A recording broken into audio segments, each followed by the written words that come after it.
राधे राधे। आज एकादशी है और बैसाख मास की मोहिनी एकादशी है, इसलिए आज हम मोहिनी एकादशी की कथा का श्रवण करेंगे। राधे राधे। बैसाख के शुक्ल पक्ष की इस मोहिनी एकादशी को भगवान के पुरुषोत्तम रूप राम की पूजा का विधान है। भगवान की प्रतिमा को स्नान आदि करा, उत्तम वस्त्र पहना, उच्च आसन पर बैठाकर आरती उतारनी चाहिए और मीठे फलों का भोग लगाना चाहिए। तत्पश्चात प्रसाद वितरित कर ब्राह्मणों को भोजन तथा दान दक्षिणा देनी चाहिए। रात्रि में भगवान का कीर्तन करते हुए मूर्ति के समीप ही पृथ्वी पर शयन करना चाहिए। इस व्रत के करने से निंदित कर्मों के पाप से छुटकारा मिल जाता है। बड़े मनोयोग पूर्वक सुन रहे युधिष्ठिर ये कथाएं।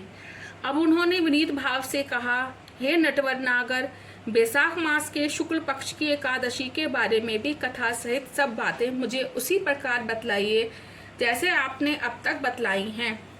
भगवान कृष्ण ने कहा, हे कुंती पुत्र, जब सीता जी के वनवास के बाद रामचंद्र जी बहुत व्यथित थे, तब उन्होंने वशिष्ठ जी से पूछा था कि गुरुदेव, मुझे कोई ऐसा व्रत बतलाइए जिससे समस्त दुखों, संतापों और पापों का क्षय होकर मेरे हृदय को शांति मिले। उस समय वशिष्ठ जी ने जो उत्तर दिया वह मैं तुम्हें सुनाता हूँ। महर्षि वशिष्ठ जी ने कहा, हे राम, आपने कोई पाप नहीं किया। आपका तो नाम लेने से ही मनुष्य के सभी रोग शोक मिट जाते हैं। यह प्रश्न आपके लोकहित की भावना से किया है, अतः मैं आपको बतलाता हूँ कि मानसिक शांति की प्राप्ति और संताप तथा पाप मिटाने का अमोघ अस्त्र है मोहिनी एकादशी का व्रत।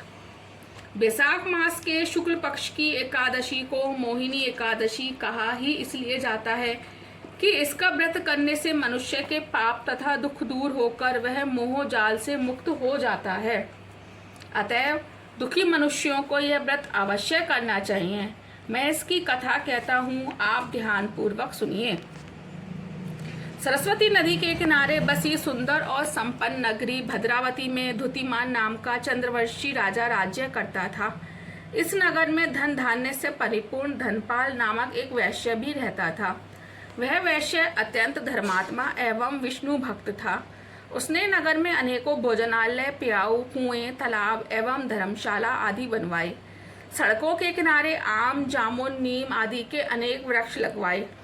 उस वैश्य ने सुमना, सद्बुद्धि, मेधावी, सुकृति और धृष्टबुद्धि नाम के 5 पुत्र थे। उसके 4 पुत्र तो धर्मात्मा थे, परंतु सबसे छोटा पुत्र धृष्टबुद्धि महापापी, लंपट और दुराचारी था। वह वैश्याओं और दुराचारी मनुष्यों की संगति में रहकर जुआ खेलता, दूसरों की स्त्रियों के साथ भोग विलास करता तथा मदमांस का सेवन करता था। इस प्रकार अनेक कुकर्मों में फंसकर वह अपने पिता के धन को नष्ट करता था। इन्हीं कारणों से उसके पिता, भाइयों तथा कुटुंबियों ने उसको घर से निकाल दिया। घर से निकाल देने के बाद सब धन नष्ट हो जाने पर वैश्याओं तथा दुष्ट संगी साथियों ने उसका साथ छोड़ दिया। अब वह भूख और प्यास से अत्यंत दुखी रहने लगा। तब उसने रात्रि के समय चोरी करना प्रारंभ कर दिया। एक दिन वह पकड़ा गया, परंतु राज्य कर्मचारियों ने उसे वैश्य का पुत्र जानकर छोड़ दिया। परंतु जब दूसरी बार पकड़ा गया तो उन्होंने राजा के सामने उपस्थित कर दिया। राजा ने उसे दंडित कर कारागृह में बंद कर दिया। कारागृह में राजा ने उसको बहुत दुख दिए और फिर नगर से निकाल दिया। अब तो वह वन में रहकर जानवरों के शिकार पर अपना जीवन यापन करने लगा। एक दिन भूख प्यास से व्याकुल वह शिकार का पीछा करते करते कौंडिन्य ऋषि के आश्रम में जा पहुंचा। उस समय बैसाख मास था और कौंडिन्य ऋषि गंगा स्नान करके आ रहे थे। उनके भीगे वस्त्रों के छींटे पड़ने से उसको कुछ सद्बुद्धि प्राप्त हुई और वह मुनि के सामने हाथ जोड़कर कहने लगा, हे मुनीश्वर, मैंने अपने जीवन में बहुत पाप किए हैं, अतः आप उन पापों से छूटने का कोई साधारण और बिना व्यय का उपाय बतलाइए। उसके दीन वचन सुनकर ऋषि कहने लगे, ध्यान देकर सुनो। तुम बैसाख शुक्ला एकादशी का व्रत करो। इस एकादशी का नाम मोहिनी है और इससे तुम्हारे सब पाप नष्ट हो जाएंगे। वह अत्यंत प्रसन्न हुआ और उनके द्वारा बताई गई विधि के अनुसार उसने मोहिनी एकादशी का व्रत किया। हे राम, इस व्रत के प्रभाव से उसके सब पाप नष्ट हो गए और अंत में वह गरुड़ पर चढ़कर विष्णु लोक गया। इस व्रत से मोह आदि सब नष्ट हो जाते हैं। अतः संसार में इस व्रत से श्रेष्ठ अन्य कोई व्रत नहीं है। इसके महात्म्य को पढ़ने अथवा सुनने से 1000 गौदान का फल प्राप्त होता है।